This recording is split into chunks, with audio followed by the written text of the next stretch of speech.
The fact that you bought a game that you didn't like doesn't give you the right to be cruel or unkind to the people that developed that game. That's right, Mark.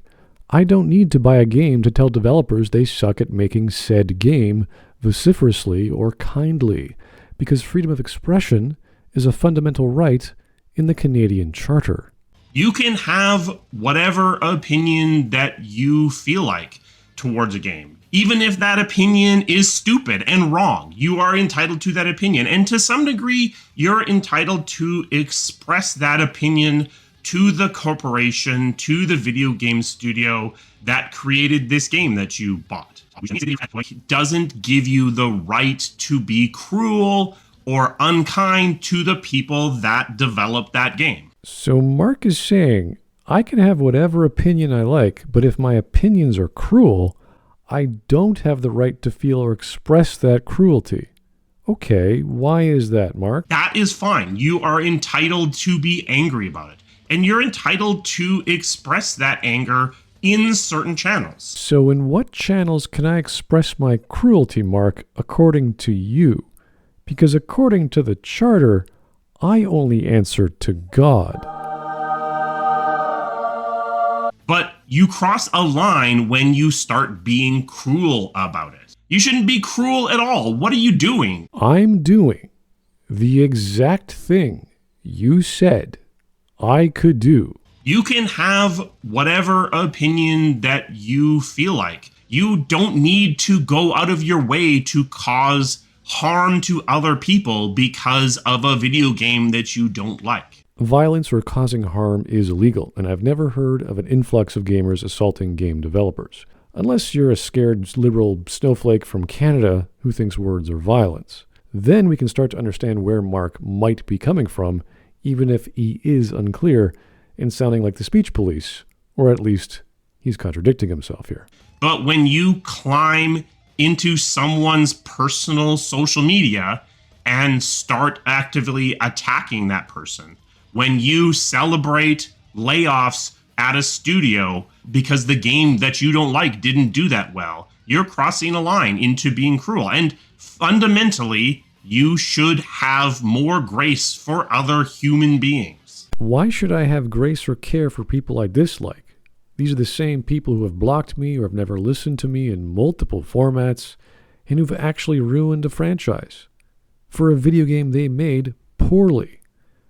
So there's nothing wrong for celebrating a company for cutting the fat. This happens or should happen at the end of every dev cycle anyway, and in some companies it happens every season. Even if the game was excellent, but it sold poorly, I would still celebrate the company for firing those people. Maybe that was the fault of marketing or budgeting or scheduling or timing of release or the producer. It really doesn't matter. The project was a capital loss. You have to cut the fat. If a bunch of game devs, let's say from BioWare, who made a game that is financially a failure, let's say the Veilguard, that fundamentally did next to nothing to continue on some semblance of narrative and of quality to, let's say, a game franchise called Dragon Age, and they get fired by their publisher, that's a good thing. What's wrong with celebrating good things? EA can now figure out how to allocate their resources to make better games. That's the second encore to BioWare for destroying another franchise. And bravo to EA for finally figuring that out. In case the writing wasn't on the wall for the past 13 years, if most of the senior alumni are gone, including Mark, these newbies would have probably left anyway. Let's go on to point 2.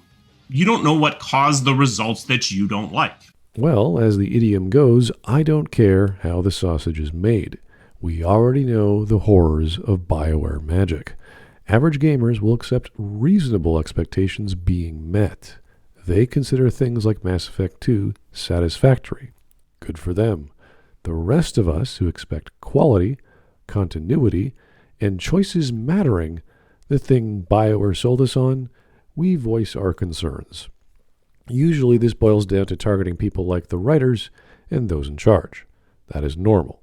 Mark then goes into some theoretical about not liking a line of dialogue, which is weird as we can easily target the voice actor, the voice director, the writer, and then finally the producer because we have brains. And if we're wrong, great. That person who we're targeting in social media or whatever format can say to us, hey, I had the same problem as you. I voiced my opinion and the person above me didn't listen. Again, we don't care how the sausage is made, Mark. We just want an answer why it sucks.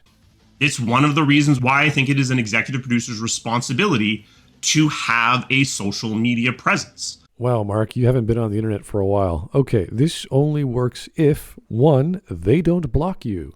2, they don't have a public presence, meaning their account is restricted, defeating the entire point. 3, they actually do respond, because in most cases they don't, and also because their replies to posts are also restricted. 4, they tell the actual truth in interviews and not some marketing mumbo-jumbo. Honestly, when's the last time a director has said, hey guys, our game sucks? Like you, Mark, with Anthem. 5, they don't have mental issues, unless being a trans activist and a client makes them a savant game producer, when as we know the opposite ends to be true. And 6, they don't retreat to their echo chamber social media hug box like, I don't know, Blue Sky, because their obvious political bias won't allow them to communicate to actual customers. Case in point, David Gator on said Blue Sky, who lost his mind harping about whatever, who's not even in BioWare anymore, trying to defend them, complaining about fans complaining. So what do you expect fans to do anymore, Mark? So no, just being the guy in charge and having a social media presence doesn't cut it. You need to answer for why the sausage sucks. Someone who isn't paid as well as you, someone who doesn't necessarily have the tools to protect themselves from the toxicity that is leveled at them. Okay, I don't understand how having a higher position in a company and being paid more gives someone more tools to deal with online opinions. What exactly is Mark trying to say here? If someone can't handle online media presence or any kind of human interaction, then 1, don't have a social media presence, or 2, simply don't respond.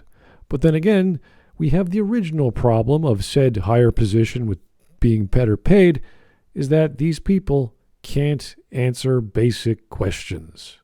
I would say again that you shouldn't be targeting people directly, even the executive producer. Okay, so wait here. If we can't target the guy in charge of the project, what's the point of using social media then?